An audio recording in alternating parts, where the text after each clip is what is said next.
Hello, everyone. So, I received a vision from Jesus. In this vision, I saw a tsunami, and then I heard the Big Apple. And I saw this tsunami wiping out Times Square and also the rest of New York. Jesus began speaking. New York, what you have sown, you will reap. You have taken the top spot in America for the most depravity and most bloodshed in the country. You have been a sinking ship for decades, but have tried to hide and disguise your evil deeds. The Big Apple equals the big deception, as in the Garden of Eden, where an apple was used to deceive Eve into disobeying me. As you have been the captors, you will now be captured yourself.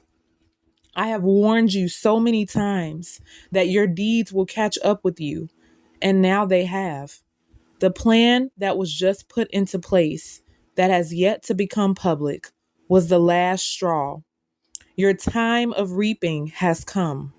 I want my children out of this state. Those of you who hear my voice and have heeded to my warnings, I'm calling you out of this wicked state. My spirit has left this place, and if you do not leave, you will be trapped along with everyone else. I will take care of all of your preparations and lead you on where to go next. But you must trust me. This will be a hard transition for those of you who will take that big leap of faith, but you will be rewarded greatly for your obedience. This is your warning. Those who know that they are called to leave this place must leave as soon as possible. You have been feeling this in your spirit and thinking of leaving and have written it off. It was me nudging you. It's time for you to take that next step. If you don't, you will be swallowed up in the decades of sin this place has gathered. What has been sown will now be ripened. And that was the end of Jesus' message.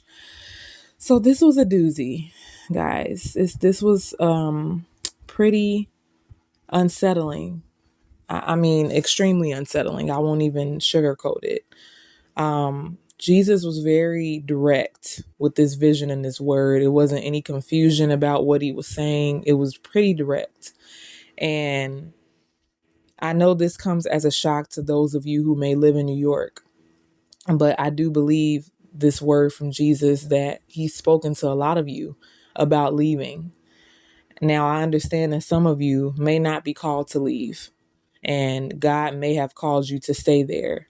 And that's perfectly fine. You know, for some people, their call is to stay exactly where they are, because God has a purpose for them there, even up until the end.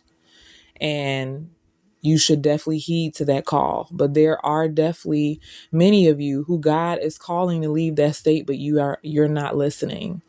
And you may have been ignoring God. You may have been, just saying, nope, this is not what I'm going to do. This is my home, or I really like it here.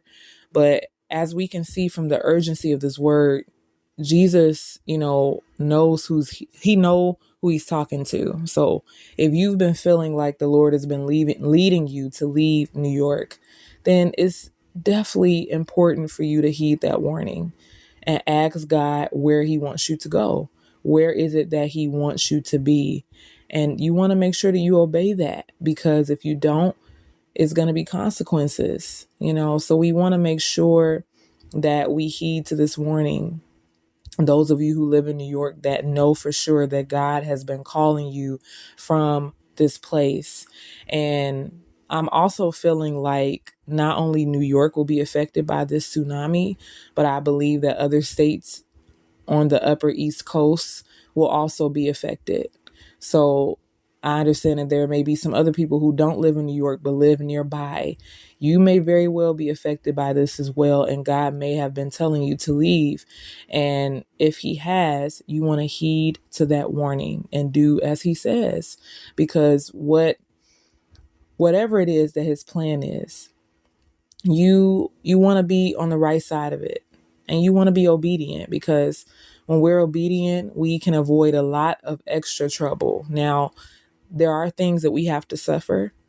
And that's just a part of the call as a Christian, as a believer.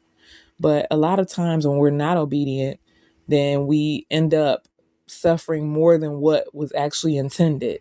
So we want to make sure that we don't want to put more suffering on ourselves because we didn't obey what God was putting in our hearts and what God was leading us to do. So I pray that those of you who this is for, I pray that you would take heed to this warning. I understand that this may be a shock, if you haven't heard this before, but once I heard this, it did dawn on me that there have been other prophets who have prophesied this same occurrence. So I'm not the only one.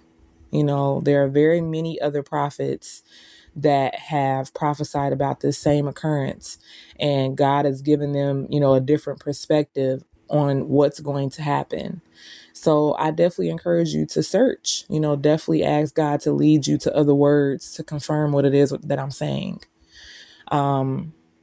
Because it's a lot to take in, but God wants us to take this seriously. So I pray that you all will have peace. I pray that God gives you peace. Please do not allow this word to put you in a state of panic or fear, but know that God is only warning you because he wants to protect you. He wants to protect you. That's why he's given this warning, and he didn't just let it happen and not tell anyone.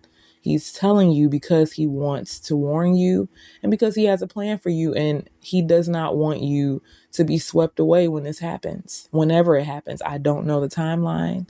God does not give me timelines, unless he is his will to give a timeline, but he has not given a timeline for this, but it is pretty urgent. So I pray that you all will take heed to this and go to God and ask him what to do. So God bless you all, and thank you for listening.